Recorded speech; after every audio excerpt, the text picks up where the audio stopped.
Hello and welcome. It is winter time in Montana, USA, Zone 4, and we are preparing kind of for a really rough cold night here. I want to talk about some things I use to help mitigate frostbite. The first is going to be for the combs and wattles with this Musher's Secret. Now, this is designed and intended for dogs' paws. So, I mean, you're going to use this on your own discretion, but I love it because it is a beeswax based formula. Now, a lot of people use petroleum jelly. However, petroleum jelly does have some water content to it, so that's probably something you want to avoid in freezing temperatures, is anything with a water content. So, what I do is I just at night when the chickens are the most calm, I conduct usually every 2 weeks in the wintertime, I conduct a little health check on my chickens. And this is when I do this at night with my headlamp, which I'll link below if you're interested in it.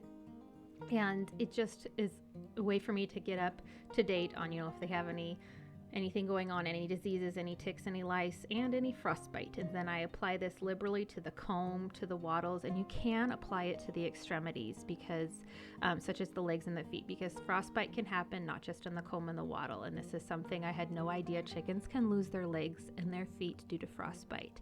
So having a proper roost system inside your coop is very important so that they can lay their feet flat.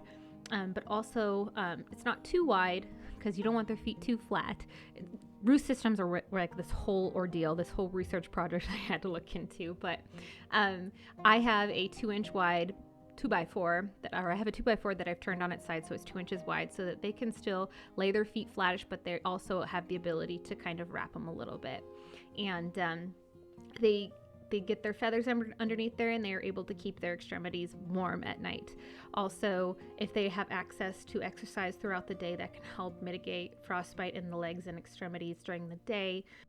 It is my own personal experience that chickens do not like walking on snow or being outside in the snow when it is like 20 degrees Fahrenheit or lower. So what you can do is I actually have been out there several times today sweeping away snow so that they have bare ground to walk on. You can also throw down straw, what have you. If they have access to walk around, obviously it's going to get the blood flowing to those lower extremities, preventing that frostbite. Another thing you can do inside your coop is to help with ventilation, proper ventilation. Now, ventilation is going to vary by season. Obviously, in the summer, you're going to want as much airflow as possible. In the wintertime, you're going to want to maintain that airflow at the top of the coop because as moisture, heat, carbon monoxide, anything those chickens are releasing into that atmosphere of the coop needs a way to get out. Otherwise, condensation builds up. And if there's moisture in the air, that moisture has the potential to freeze. And when it freezes around your chicken, that's when you have that frostbite. So that's another reason why it's also incredibly important not to keep your water in the chicken coop at night. Chickens don't drink or eat while they sleep, so you don't need to have any water in there. That's just another way for condensation and moisture to get into the air. So proper cross ventilation is key. Another thing that you should probably take into consideration, and I'm completely guilty of this, is picking chickens that are suited for your climate. So I feel chickens should also come with the same zoning as plants do. So like I'm a zone 4. This Rosecomb Rhode Island Red is probably like a zone 2 or 3. Incredibly winter hardy. It is a heritage breed Rosecomb Red and it just lays throughout the winter, has that rosecomb, never gets frostbite. This is a partridge pensitacinca.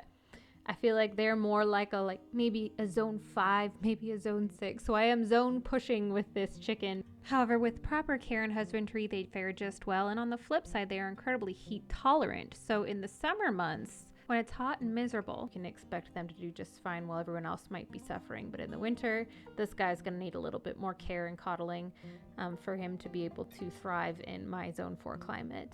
And that's kind of the basis of frostbite, but there's other helpful tips and tricks you guys can take into consideration. The nutrition of your chicken in the wintertime is incredibly important. Offering food all day with no end in sight. The chickens need to eat as much as they can. And then at night, if you offer them corn, and then I also throw in some cayenne pepper, that'll help raise their internal body temp, which is at 106, which leads me to my final point. Chickens don't need heat lamps, guys. This is going to be up to you because this is a hot, heated debate, but you have to think about if you ever have a power outage and that chicken loses access to that heat source, are they going to be acclimated to the cold temperature? So depending on how cold it gets where you are, we can get down to -40 here in Montana. So I choose not to have a heat lamp because A, there's a lot of fire hazard associated with an electrical heat lamp. B, some heat lamps put off a gas that can actually kill chickens, so you have to be careful about which heat lamp you use. And C, it's just if the power goes out, these chickens will suffer because they are not acclimated. So hopefully everybody is doing well. Here's me removing the water from the coop. It is nighttime, but hopefully you guys are all thriving in this winter condition if you are living in it, and hopefully your chickens are doing well. And until the next one, we will see you then.